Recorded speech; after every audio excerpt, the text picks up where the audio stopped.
Have you ever wondered how a night of costumes, candy, and horror came to be? It's a question that's haunted many minds, and today, we're diving deep into the enigma of Halloween's origins. This is not your ordinary tale of traditions and celebrations. This is a story that stretches back centuries, one that has evolved in the face of cultural shifts, religious beliefs, and societal norms. We're going to unravel the threads of history, teasing out the intricate details of this beloved yet mystifying holiday. From the ancient Celtic roots and the Roman influence, to the transformation of All Hallows' Eve, and finally its adoption in America, every step of this journey is a piece of the Halloween puzzle. So gather your courage and brace yourself for a tale that's as chilling as it is intriguing. Prepare yourself to embark on a thrilling journey back in time to the very beginnings of Halloween. Our journey starts around 2,000 years ago with the ancient Celtic Festival of Samhain. This was no ordinary celebration. It marked a significant turning point in the calendar, the end of the harvest season, and the beginning of the long, cold winter, a time of year often associated with human death. The Celts, who lived in what is now Ireland, the United Kingdom, and northern France, held Samhain with great reverence. It was a time of communal gathering, of feasting, and of remembering those who had passed. But it was also a time of trepidation. They believed that on the eve of Samhain, the boundary between the worlds of the living and the dead became blurred. The spirits of the dead would return to Earth, causing trouble and damaging crops. But it wasn't all doom and gloom. The Celts believed that the presence of these otherworldly spirits helped their druids, or Celtic priests, to make predictions about the future. For a people entirely dependent on the natural world, these prophecies were an important source of comfort and direction during the long, dark winter. To commemorate the event, druids built huge sacred bonfires where people gathered to burn crops and animals as sacrifices to the Celtic deities. During the celebration, the Celts wore costumes, typically consisting of animal heads and skins, and attempted to tell each other's fortunes. Samhain was a pivotal time in the Celtic calendar, a night of both celebration and fear. It was a night when the veil between the living and the dead lifted, allowing interaction between the two realms. A night when the future could be divined, and the past could be honored. But how did a Celtic festival become a globally celebrated holiday? Let's venture to the heart of the Roman Empire. The journey from Samhain to Halloween is a fascinating tale of culture, belief, and tradition woven together over centuries.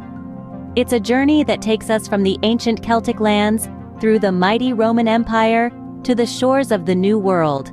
So stick around as we unravel the intricate history of Halloween. As the Roman Empire conquered Celtic territories, two Roman festivals began to merge with Samhain. Let's delve into the ancient Roman festivals of Feralia and Pomona. Feralia, observed in late February, was a day when the Romans commemorated the passing of the dead. Citizens would bring offerings to the tombs of their departed loved ones, including a variety of food and drink. The spirits were honored, appeased, and the living hoped they'd continue to rest in peace. It was a day of solemn reflection, a stark contrast to the riotous joy of Samhain. Yet the themes of death and the spirit world intertwined, weaving a thread of commonality. Then there was Pomona, the festival named after the Roman goddess of fruit and trees. Celebrated around the same time as Samhain, Pomona's symbol was the apple, a fruit that played its part in the Halloween traditions we know today. Ever bobbed for apples at a Halloween party? You can thank Pomona for that.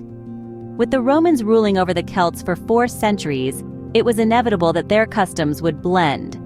The Romans, ever pragmatic, saw the benefit of incorporating local traditions into their own.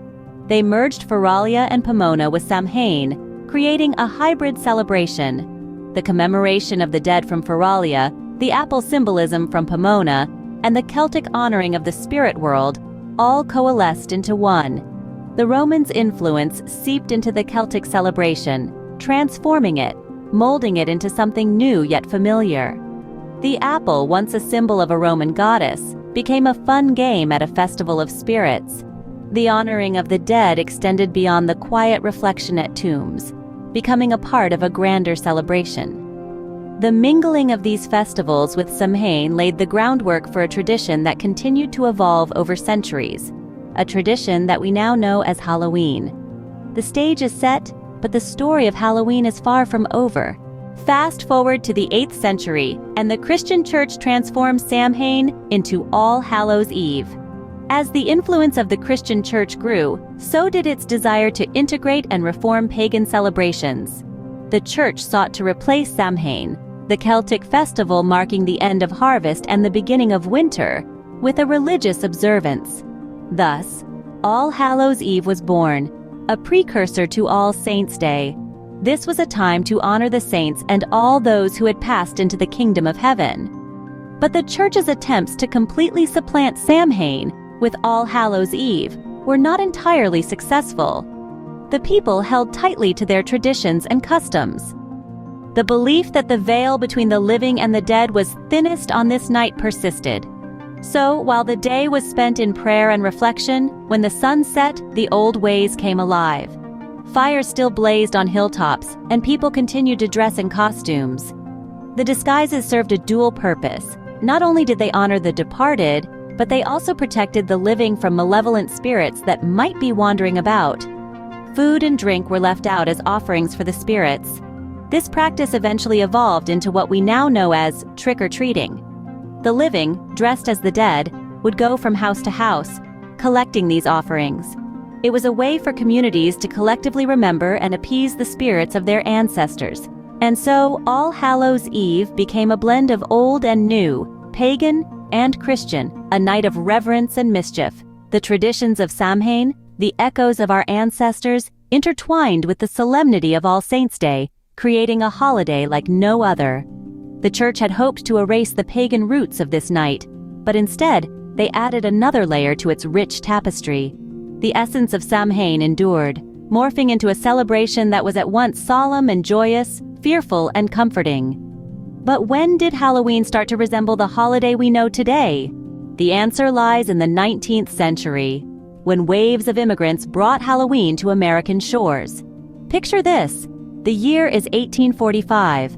Ireland is in the grip of the Great Potato Famine, and thousands of Irish families, desperate for a new start, make the arduous journey across the Atlantic to America.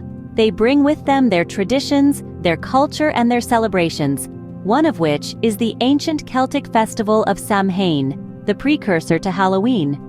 In this new world, the Irish found a melting pot of cultures and customs. Their celebration of Samhain, with its bonfires and ghostly tales, sparked fascination among their new neighbors. As the years rolled by, the Irish tradition of marking the end of the harvest season with a festival that honored the dead began to take root in American soil. Yet America, being the melting pot it is, didn't simply adopt the Irish tradition as it was. No, it put its own spin on it.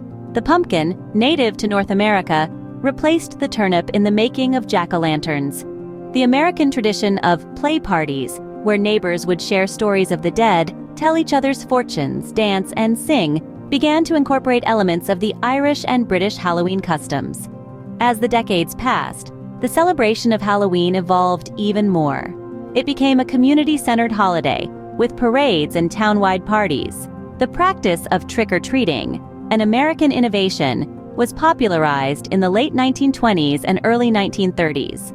This tradition of children going door to door, asking for treats, became a safe and fun way to celebrate the holiday. And so, Halloween in America grew from the seeds of ancient Celtic rituals sown by Irish immigrants, nurtured by the diversity of American culture, and blossomed into a unique blend of old and new traditions. Thus, a night of ancient fear and respect for the dead transformed into a night of fun and fright. So, what's the true essence of Halloween? A question we've been unraveling throughout our journey. From its enigmatic origins, we've traced Halloween's Celtic roots, acknowledging the ancient festival of Samhain, which celebrated the blurring of the line between life and death.